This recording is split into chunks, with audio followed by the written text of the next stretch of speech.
Hello दोस्तों, welcome back to our channel Rahasya for you. अगर आपको हमारे भारत के इतिहास को जानने में रुचि है तो ये वीडियो खास करके आपके लिए ही है। आज हम बात करने वाले हैं एक ऐसे ऐतिहासिक किले की जो एक वक्त मराठा साम्राज्य का एक महत्वपूर्ण भाग रहा है।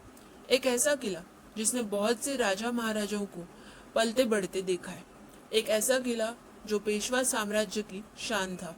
जी हाँ, हम बात कर रहे हैं शनिवार वाड़ा की। अगर हाल ही की बात की जाए तो शनिवार वाड़ा का जिक्र हमें बाजीराव मस्तानी मूवी में देखने को मिलता है।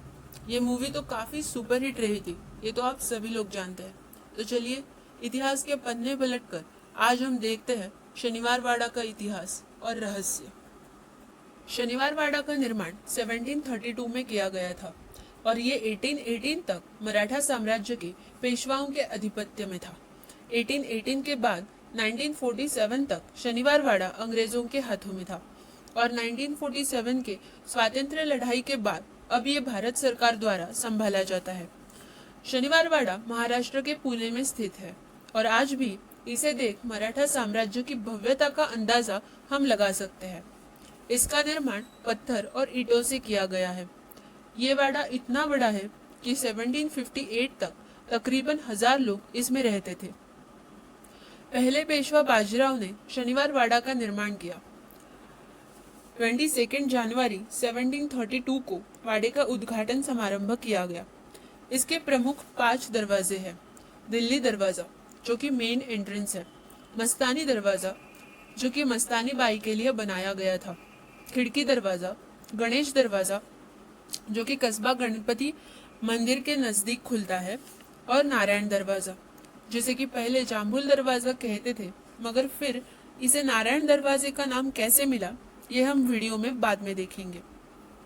शनिवार वाड़ा में हमें बहुत बड़ा बगीचा और फाउंटेन्स देखने को मिलते हैं। तो जैसे कि आप सब जानते हैं, शनिवार वाड़ा पहले बाजीराव पेशवा ने बनाया। वहां पर पेशवा अपनी पत्नी काशीबाई के साथ रहा करते थे। बाजीराव को 2 बेटे थे, बालाजी बाजीराव यानी कि नाना साहेब और रघुनाथ राव। नाना साहेब को 3 बेटे थे, विश्वासराव, माधवराव और नारायण राव। और जो चीज इतने बड़े शनिवार वाड़ा को कलंकित कर गई और रहस्यमय बना गई वो थी नारायण राव की हत्या। नारायण राव नाना साहेब के तीसरे बेटे थे। विश्वासराव जब पानीपत के युद्ध में मारे गए तब उनके बाद सारा राजकारभार पेशवा माधवराव ने संभाला। उस समय रघुनाथ राव जो कि रिश्ते से उनके चाचा लगते थे, वो उनके यहाँ काम करते थे, मगर माधवराव के विरोध में किए गए कुछ कार्यों की वजह से माधवराव ने उन्हें अपने घर में रहने का आदेश दे दिया। जब माधवराव की ट्यूबरकुलोसिस से मृत्यु हो गई तो 17 वर्षीय नारायण राव की तख्त पर बिठा दिया गया और रघुनाथ राव फिर से अपने काम पर रुजू हो गए।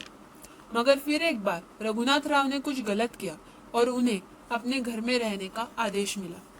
रघुनाथ राव तो नाना साहेब की मृत्यु के बाद ही राज सिंहासन पर बैठना चाहते थे, तो उन्होंने कम उम्र के नारायण राव की हत्या करने की योजना बनाई और 1772 में रघुनाथ राव के सहायकों ने नारायण राव की हत्या कर दी।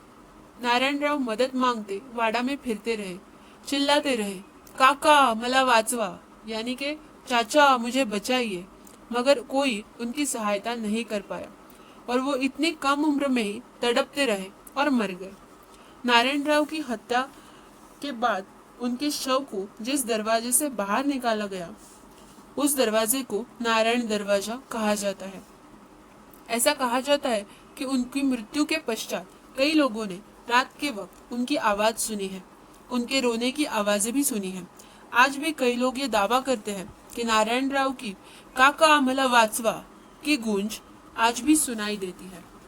अब शनिवार वाड़ा सारी जनता के लिए खुला कर दिया है। अब ये वाड़ा एक टूरिस्ट प्लेस के रूप में जाना जाता है।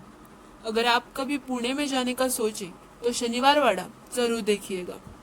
तो ये थी शनिवार वाड़ा की कुछ रोचक और रहस्यमयी बातें। आई होप आपको ये वीडियो पसंद आ गया होगा। Like and share this video and subscribe to my channel Rahasya for you.